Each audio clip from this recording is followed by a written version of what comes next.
Selamat pagi, salam sahabat. Hari ini Rabu 7 Januari tahun 2026. Kita bersama akan merenungkan firman Tuhan dari Yohanes 5 ayat 19 sampai 47. Yohanes pasal 5 ayat 19 sampai 47. Demikianlah firman Tuhan.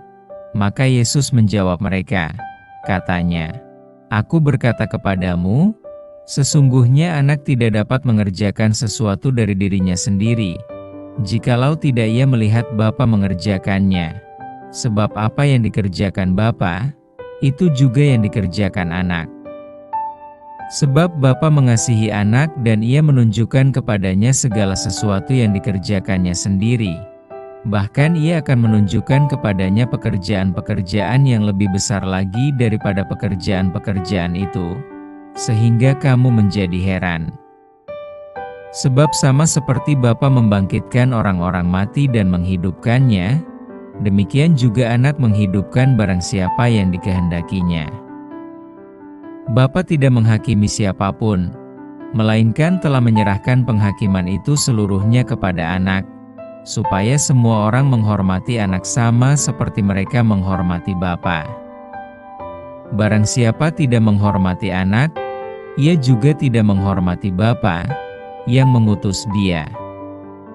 Aku berkata kepadamu, sesungguhnya barang siapa mendengar perkataanku dan percaya kepada dia yang mengutus aku, ia mempunyai hidup yang kekal dan tidak turut dihukum, sebab ia sudah pindah dari dalam maut ke dalam hidup. Aku berkata kepadamu, sesungguhnya saatnya akan tiba dan sudah tiba, bahwa orang-orang mati akan mendengar suara Anak Allah, dan mereka yang mendengarnya akan hidup. Sebab sama seperti Bapa mempunyai hidup dalam dirinya sendiri, demikian juga diberikannya anak mempunyai hidup dalam dirinya sendiri. Dan ia telah memberikan kuasa kepadanya untuk menghakimi, karena ia adalah anak manusia. Janganlah kamu heran akan hal itu, sebab saatnya akan tiba, bahwa semua orang yang di dalam kuburan akan mendengar suaranya, dan mereka yang telah berbuat baik akan keluar dan bangkit untuk hidup yang kekal. Tetapi mereka yang telah berbuat jahat akan bangkit untuk dihukum. Aku tidak dapat berbuat apa-apa dari diriku sendiri. Aku menghakimi sesuai dengan apa yang aku dengar, dan penghakimanku adil, sebab aku tidak menuruti kehendakku sendiri, melainkan kehendak Dia yang mengutus aku. Kalau aku bersaksi tentang diriku sendiri, maka kesaksianku itu tidak benar. Ada yang lain yang bersaksi tentang aku dan aku tahu, bahwa kesaksian yang diberikannya tentang aku adalah benar. Kamu telah mengirim utusan kepada Yohanes dan ia telah bersaksi tentang kebenaran. Tetapi aku tidak memerlukan kesaksian dari manusia. Namun aku mengatakan hal ini, supaya kamu diselamatkan. Ia adalah pelita yang menyala dan yang bercahaya, dan kamu hanya mau menikmati seketika saja cahayanya itu.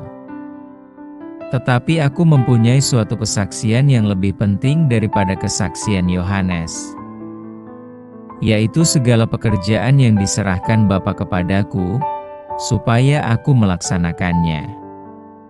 Pekerjaan itu juga yang kukerjakan sekarang, dan itulah yang memberi kesaksian tentang aku, bahwa Bapa yang mengutus aku. Bapa yang mengutus aku, Dialah yang bersaksi tentang aku.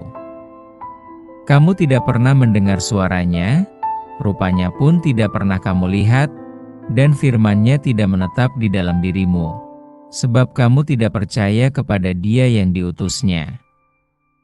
Kamu menyelidiki kitab-kitab suci, sebab kamu menyangka bahwa olehnya kamu mempunyai hidup yang kekal.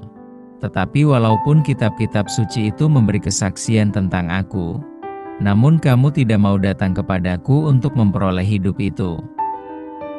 Aku tidak memerlukan hormat dari manusia.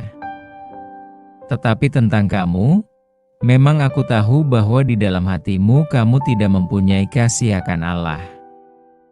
Aku datang dalam nama Bapakku dan kamu tidak menerima aku, jikalau orang lain datang atas namanya sendiri. kamu akan menerima dia. Bagaimanakah kamu dapat percaya? Kamu yang menerima hormat seorang dari yang lain dan yang tidak mencari hormat yang datang dari Allah yang Esa? Jangan kamu menyangka bahwa aku akan mendakwa kamu di hadapan Bapa. Yang mendakwa kamu adalah Musa, yaitu Musa, yang kepadanya kamu menaruh pengharapanmu. Sebab jikalau kamu percaya kepada Musa, tentu kamu akan percaya juga kepadaku, sebab ia telah menulis tentang aku. Tetapi jikalau kamu tidak percaya akan apa yang ditulisnya, bagaimanakah kamu akan percaya akan apa yang kukatakan? Maju tak gentar, membela yang benar. Ada sebuah lagu perjuangan yang diciptakan oleh Cornel Simanjuntak berjudul Maju Tak Gentar. Sepenggal liriknya, maju tak gentar, membela yang benar. Lirik ini begitu patriotik. Jika direnungkan, apakah membela yang benar mudah dilakukan? Apakah benar kita tidak akan gentar? Perihal menyampaikan kebenaran secara tidak gentar, tak ada seorang pun yang menyerupai Yesus. Dalam perikop sebelumnya, Tuhan Yesus membuat pemuka agama Yahudi marah sehingga hendak membunuh dia. Umumnya, orang-orang akan menghindari konflik tersebut. Namun Tuhan Yesus tak sedikit pun gentar. Dia memberikan penjelasan kepada para pemuka Yahudi yang menambah kemarahan mereka. Dalam penjelasan tersebut, Tuhan Yesus menegaskan relasi kesatuannya dengan Bapa di ayat 19. Dia menyamakan kuasanya dengan kuasa Bapa dalam hal membangkitkan orang mati di ayat 21.